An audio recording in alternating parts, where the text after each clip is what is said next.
प्यारे छात्रों, आपको बता दें कि एनडीए में भी अब शामिल हो सकेंगी बेटियां। नेशनल डिफेंस एकेडमी का जो परीक्षा होता है, अब से पहले उसमें जो लड़कियां होती थी वह परीक्षा उसको नहीं दे पाती थी, लेकिन अब एनडीए के माध्यम से यानी कि जो नेशनल डिफेंस एकेडमी की जो परीक्षा होती है उसमें अब लड़कियां भी जो है प्रतिभाग कर सकती है, यानी कि शामिल हो सकती है। चलिए देख लेते हैं पूरी खबर क्या है। तो प्यारे छात्रों, ये खबर अमर उजाला की न्यूज़पेपर में छपी है, जिसमें बताया गया कि एनडीए में अगले साल से शामिल हो सकेंगी बेटियां।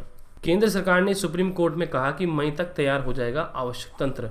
तो प्यारे छात्र, आपको बता दें यानी कि नेशनल डिफेंस एकेडमी यानी कि जिसको हम हिंदी में राष्ट्रीय रक्षा अकादमी बोलते हैं, यानी कि एनडीए की अगले साल होने वाली प्रवेश परीक्षा में लड़कियां भी शामिल हो सकेंगी। केंद्र सरकार ने सुप्रीम कोर्ट में हलफनामा दायर कर कहा है कि इस साल नवंबर में होने वाली परीक्षा में महिलाओं को शामिल करना संभव नहीं होगा। हालांकि मई 2022 तक इसके लिए आवश्यक तंत्र तैयार कर लिया जाएगा। तो यानी कि ये जो इस साल जो है 2021 में नवंबर में परीक्षा होनी है एनडीए की, तो उसमें तो इस वर्ष जो लड़कियां हैं वो शामिल नहीं हो पाएंगी, जो महिलाएं हैं।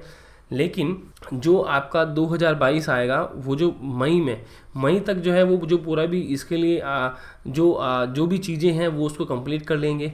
ठीक है, ऐसा बता दिया गया है। तो संघ लोक सेवा आयोग अगले साल मई में अधिसूचना जारी करेगा। तो सुप्रीम कोर्ट के अंतरिम निर्देश के बाद सरकार ने 8 सितंबर को महिला कैडेटों को लिए एनडीए के दरवाजे खोलने के फैसले की जानकारी दी थी। देखो 8 सितंबर को तो ये इसमें कंफर्म हो चुका है। तो सरकार ने ये भी बताया कि रक्षा सेवाओं के द्वारा जो है विशेषज्ञों का एक अध्ययन समूह बनाया गया है कि यह महिला कैडेटों के लिए पाठ्यक्रम तैयार करने व उनके प्रशिक्षण के लिए समग्र नजरिया पेश करेगा। तो उन्होंने एक जो है एक प्रकार से एक समूह बना दिया, एक पैनल बना दिया यहाँ पर, जो उनके लिए पाठ्यक्रम संबंधित, उनके प्रशिक्षण संबंधित जो है ये इस प्रकार के नजरिया है, जो भी डाटा है वो पेश करेगा। साथ ही साथ हमें ये भी खबर मिल रही है कि कैडेट व संख्या अभी तय नहीं हुई है। देखो यहाँ पर जो संख्या अभी तय नहीं है, हलफनामे में यह स्पष्ट नहीं किया गया कि पहले बैच में कितनी महिला कैडेट को प्रशिक्षित किया जाएगा।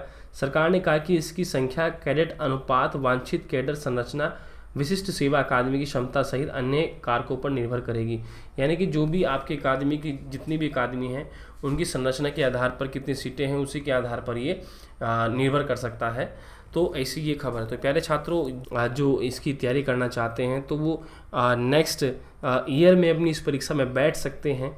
ठीक है, तो एनडीए की परीक्षा में आप लोग शामिल हो सकते हैं। अब से पहले इसमें जो पुरुष हुआ करते थे वही इसमें शामिल हुआ करते थे, तो अब ये महिलाएं भी इसमें शामिल हो जाएंगी, यानी कि कहीं ना कहीं बेटियों को भी यहाँ पर मौका मिल रहा है, जो कि बहुत ही अच्छी बात है।